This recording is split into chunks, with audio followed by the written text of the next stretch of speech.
Hello! Si on se connaît pas encore, enchantée, moi c'est Louise, j'ai 23 ans, j'ai déjà 4 entreprises à mon jeune âge, comme diraient certains. Mais surtout, j'adore avoir 15 000 projets, faire plein de choses en même temps. J'ai pas trop le choix d'être organisée pour être productive, sinon je pourrais pas m'en sortir. Aujourd'hui, je te présente donc mon starter pack qui me permet d'être productive et organisée. La première chose qui est indispensable pour moi pour être productive, c'est de trouver la routine qui te correspond. Il n'y a pas de routine parfaite, tout le monde a une routine différente, teste-en plusieurs et vois ce que t'aimes. Souvent, on entend dire qu'il faut se lever super tôt, coucher tôt, etc.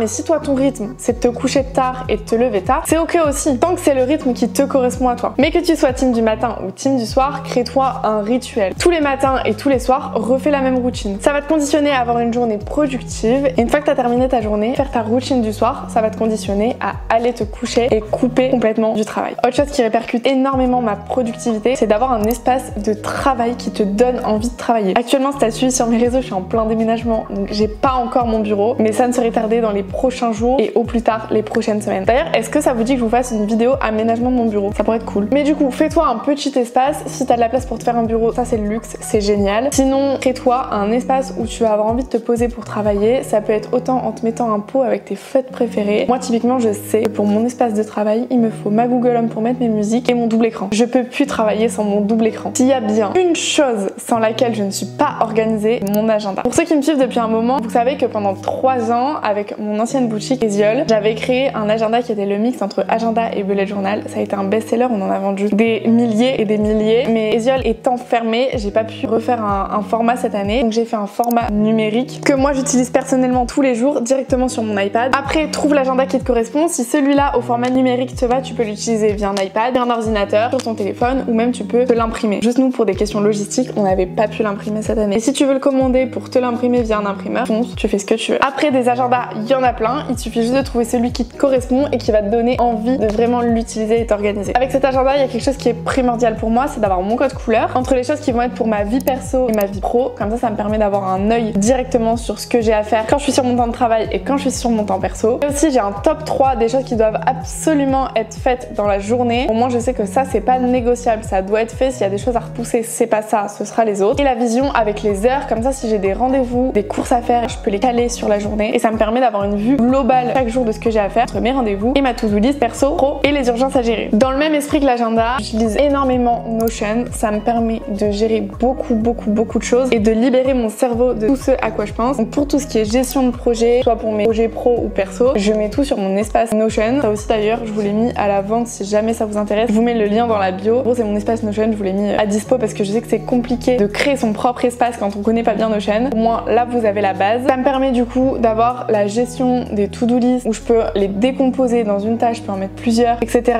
avoir une vue sur le planning. Bref, il y a plein de visions des choses qui me permettent de libérer mon cerveau en mettant tout ça un peu dans mon deuxième cerveau. Pareil, pour tout ce qui est gestion de mon contenu sur les réseaux sociaux, j'ai mon calendrier édito. Pareil pour tous nos clients avec mon agence qui est Zap Studio. On a un calendrier par client et pareil pour moi, j'ai mon calendrier édito directement sur Notion. Ça me permet d'avoir un suivi des contenus à faire, de mon calendrier édito, de ce que j'ai prévu de faire, des tournages que j'ai à faire, des montages, etc.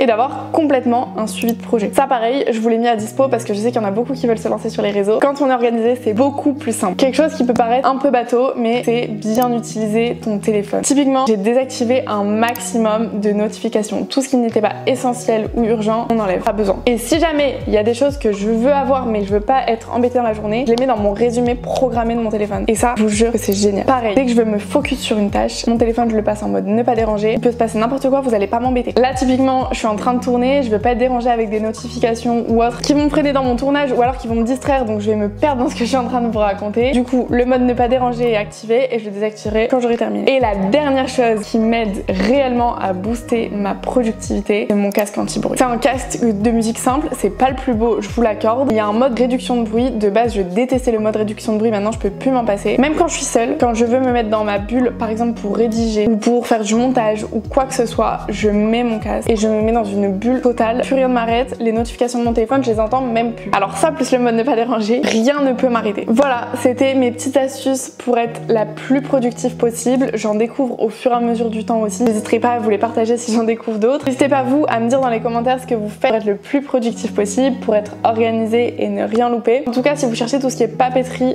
digitale d'organisation, vous pouvez retrouver mon site que je vous mets juste en dessous dans la bio où il y a des prix mini sur tout. Il y a même une to-do list en téléchargement gratuit, donc vraiment faites-vous plaisir. Et nous on se retrouve dimanche prochain pour une nouvelle vidéo. Ça devrait pas mal vous plaire aussi, je pense. Bisous!